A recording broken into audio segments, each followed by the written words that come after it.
2 years since the San Diego couple was killed during a trip to Hawaii. They were swept away while visiting this waterfall. Let's get to 10 News reporter Marie Coronel, who's live in Spring Valley. Marie, I know you had a chance to speak with a woman's son about how he is working to preserve her legacy. Yeah, Virginia, so we're standing on the property that was a big part of her life. And as we approach the anniversary of her death, her son tells us he's doing something to keep her memory alive. This isn't going to get easier. It's going to get harder. Joseph Harms still gets emotional as he talks about the death of his mom Gladys and stepfather George. The family was vacationing in Hawaii.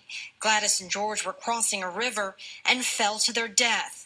Now, almost 2 years later, Joseph says he's come to a crossroads with how he's handling his grief. I can either choose to be a victim of seeing my mom pass, or I can make it my biggest reason to honor her in my actions. Though she's been honored by others with her work, starting the House of Peru at Balboa Park, Joseph wants to honor her in a personal way. That's why he's creating the Hacienda Wellness Retreat Center on their property, the Vineyard Hacienda. Joseph says his mom always had a love for life, focusing on her mental, physical, and emotional needs. And he wants to share that mentality with others. At the center, they will have life coaches, activities like yoga, physical training, and a quiet place to meditate and reflect.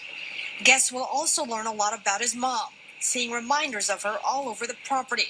From this tiki statue he had made in honor of her because of her love for Hawaii and a reminder of the last time he was with her. To beautifying this koi pond, a favorite spot for Gladys. She named a lot of the koi after aunts and uncles in Spain. That's how much she loved the koi. But it's the support Joseph says he doesn't physically have anymore that reminds him every day of the loss he must now live with, which is the most difficult. I think the biggest thing I miss about her is that she was my biggest cheerleader. Now, Joseph tells us he plans on going back to Hawaii where this tragic accident happened, but instead of focusing on her death, he will think about the memories that they shared. From Spring Valley, Marie Coronel, 10 News.